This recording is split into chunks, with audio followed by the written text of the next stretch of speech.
Good afternoon, everyone. I'm really delighted to be at Closing the Gap and to join this rich discussion about upstream approaches to health. So for those who don't know the McConnell Foundation, we're a private family foundation based in Montreal, but that works all across Canada. And our purpose is to grow Canada's capacity to address complex social, environmental, and economic challenges. I'm here today to talk about, in a much more specific way than Dennis, about the intersection between two complex systems, the health system and the food system, and about a program that we're building with partners to leverage change called Nourish, the future of food in healthcare. And I want to start by talking about a few things that I think you already know, and then to talk about these two systems and about Nourish. So we have a chronic disease epidemic, which one example, diabetes, shows that the prevalence of diabetes almost doubled in the 10 years from 2000 to 2010. And the prediction is that by 2020, it'll affect almost 11% of our population. Whoops. And chronic disease rates, so diabetes, but also hypertension, cardiovascular diseases, cancers, are increasing by 14% each year. And if trends continue, will look like that. Much of this is diet-related. So the Public Health Agency of Canada says that there are 4 main behavioral risk factors for chronic disease, including tobacco, physical inactivity, harmful use of alcohol, and unhealthy diets. And rising obesity rates are driving this chronic disease epidemic. There are heavy costs for the healthcare system of this chronic disease epidemic. The treatment of chronic disease consumes 67% of all our direct healthcare costs. And a few years ago, so it's probably more now, that it cost the Canadian economy $190 billion annually in treatment and lost productivity. And finally, food is an early upstream intervention. My colleague Jim Hughes says it's never too late to intervene early, whether that's increasing the uptake of Canada Learning Bonds with Indigenous communities, and my colleague Nicole is here who's working on that, decreasing social isolation among seniors, or promoting healthy diets from sustainably sourced foods, from daycares to seniors' homes. So in our Sustainable Food Systems Initiative, which is a little more than 6 years old, we've been working recently in the last few years on institutional food as a leverage point for getting more sustainable local food into schools, hospitals, and campuses. And in the last couple of years, supported 8 projects across Canada that were doing this in these different settings. And we recently released this report available on our website and that of our partner, Food Secure Canada, which was helping to convene a learning group of all these organizations. And it really talks about what our learnings were collectively with those projects. So we learned that there were a lot of barriers to purchasing local sustainable food in institutions, including fixed food budgets, bundled contracts that make it really difficult for small local producers to bid on the contracts, and limited or non-existent cooking facilities. But also that there were opportunities, and there were certainly quite a lot of successes within these projects. And while the work in schools and campuses is super innovative and important, and we're continuing to support it, and I would say on campuses it's really the cutting edge of work in this area, what we found was that in healthcare there was a real gap and a lot of opportunities. So one of the opportunities is the scale of food sales. So we're rough estimate of $3.7 billion a year are spent on food in Canada's hospitals and residential care facilities. That's about 50% of all the food spending across different kinds of institutions. So this was, for us, at that point, the question was, what can healthcare do for the food system? And certainly that big food spend, if some of it is shifted into more local and sustainable food, that would have big impacts, food system impacts, and positive food impacts. But the more we went into this, the more we realized that there was a corollary question, which is, what can food do for the healthcare system, along the lines of all the first, what you probably already know, points around chronic disease. Something else that you probably already know is that what we call healthcare in Canada is actually mostly sick care. So the vast majority of the resources are going into provincial healthcare services, with a few percentage, maybe 2, 3, 4% of the provincial spendings, and federally going into population health or public health, like Public Health Agency of Canada and their provincial municipal counterparts. And specifically around food insecurity, which is, of course, closely related to poverty. Last year, Valerie Tarasek was here speaking about this. So we know that food insecurity is a major factor in healthcare costs. So this diagram is showing that healthcare costs for adults in food and severely food insecure households, so the band on the right, is more than double the healthcare costs of adults in food secure households. And so that includes prescription drugs, home care services, physician services, and others. So what do we do about all of this? The late, great systems thinker Donella Meadows said that, no one deliberately creates problems like hunger, poverty, environmental degradation, economic instability. No one wants them to persist, but they persist nonetheless. And that is because they are intrinsically systems problems. And she goes on to say that we need to see systems as a source of their own problems and to find the courage and wisdom to restructure them. So I'm just going to take you through some of the thinking that we've been having as we look at the intersection between the food system and the healthcare system. So clearly there is a budgetary pressure. Healthcare is under tremendous pressure to cut budgets because of the general budget cuts. And across governments. And the quick fix to this in the area of food is to cut on labor and on fresh food. But this has some unintended consequences.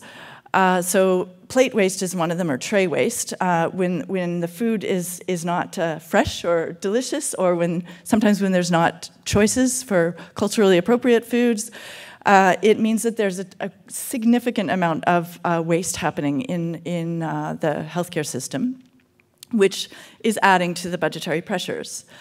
Malnutrition. The Canadian Malnutrition Task Force has discovered that malnourished patients stay for 2 to 3 days longer in hospitals than well-nourished ones, and are at a high risk of readmittance, which means, of course, that there's going to be a greater pressure on the healthcare system and budgets. And finally, menus, which, because of the cost cutting, are relying on processed foods, means that it's very difficult to buy fresh local foods in the current very efficient setup. And that is part of, certainly not the only part, but that is part of what is creating unsustainable food systems, and part of what is contributing to diet-related diseases, which is contributing to more demand for healthcare and more costs.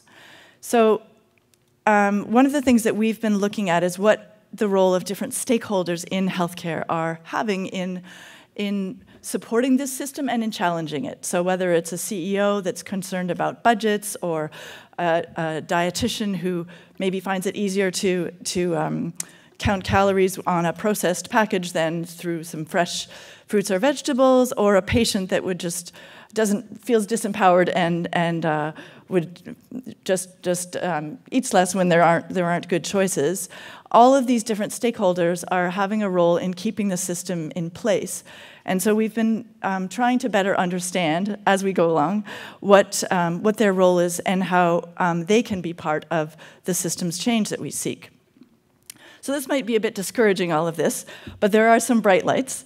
I mean, one is just generally that I guess maybe just to say that if this is all about short-term fixes, if we look in the longer term and better make the connection between food and health, our thought is that we will be able to find longer-term real solutions. And there are also a number of great innovations happening across Canada and beyond. Just 3 quick examples. This is from Alberta Northlands Agricultural Society, which has been working with Alberta Health Services as well as University of Alberta and some big food service distributors to develop collaborations that will help them get better information about local food so that they can actually choose local food products. So some 1,700 new product categories and 20 new relationships with producers was what happened over the last couple of years of their project. Everything from herbal teas to mashed potatoes that they were able to source locally. At the Menayawan Health Centre in Sioux Lookout, Ontario, Menayawan means health, wellness, and well-being in Anishinaabe. And they're really taking a holistic healing and wellness approach to their center. And they have been serving traditional food using donated game in their meals, and last year served 5,500 trays of traditional food to their patients who are primarily Indigenous. And they do that without federal inspections, but in a food-safe and culturally safe way. And then finally, south of the border, Kaiser Permanente, which is a $60 billion health insurance and healthcare company, has been working with Healthcare Without Harm on campaigns for less meat and better meat. So the less meat part is around having a lighter footprint on the planet of reducing CO2 emissions. And the better meat is around sourcing antibiotic-free meat, using their buying power to reduce the use of antibiotics as growth agents in animal production. And given that this is animal production, antibiotic use in animal production is partly responsible for the growing crisis of antibiotic resistance in human health. So at Nourish, the idea is how can food improve the patient experience, institutional culture, and community well-being? That's our central question. And as we've launched this work, we really wanted to build it in collaboration with existing partners and existing experts. And our theory of change, I guess, is really that we can best do this by thinking about seeding and scaling out, scaling up, and scaling deep. So the biggest part of the work right now is around the seeding and scaling out piece. So we've just started in January working with a group of 25 innovators across the country who each have projects in their communities and are working in collaboration. They're in a 2-year journey with us, and it's really a combination between a leadership program, a community of practice, and a lab. And so they're working with their organizations and also with their senior management. So this is Bernice Wolfe from the Children's Hospital of Eastern Ontario and her CEO that are working on their own project. And the idea is that hopefully after 2 years we'll have a collection of 25 successful projects that we can certainly learn from. Scaling up is around collaborative projects that these leaders will be taking on, as well as other work with governments, policymakers, and the supply chain to change things that no one organization can change. And finally, scaling deep. It's famously said that culture eats strategy for breakfast, and we know that even with hundreds of fantastic individual projects and the most strategic policies, that will not stick unless people believe it's important and it's embedded in daily practice. So this means things like making the food health connection visible through gardens, doctors prescribing good food, and generally just healthcare walking the talk and serving good food while stressing the importance of food to health. So in conclusion, I just want to circle back to McConnell to say that, you know, one of the founder, J.W. McConnell's significant contributions was in 1927, rescuing 2 hospitals from the brink of bankruptcy, the Royal Vic, which is here, through a fundraising campaign that engaged the business community to raise $4.7 million to clear their debt, but also to secure the commitment of provincial governments to help cover their operational costs into the future, initially via a luxury tax. So this was maybe an early precursor to universal public health care and an example of a public-private partnership. So we fast forward 90 years, and our healthcare and food system have changed dramatically, for better and for worse, probably. So I just want to give the last word to 2 of our innovators, whose profiles are all up on the website, because I think what they have to say reaches into the past and also speaks to their hopes for the future of food and healthcare. So Kelly Gordon, who's with Six Nations Health Services in Ontario, says, "As we shift to acknowledge our Indigenous ancestors, we can gain inspiration to increase access and awareness of our traditional foods and foodways and promote community well-being." And Stephanie Cook from Regina Capel Health Region in Saskatchewan, "We are on the cusp of something great, a food revolution of sorts, where the future of food reflects the past, a time when wholesome food was grown and produced in our very own communities." Thank you.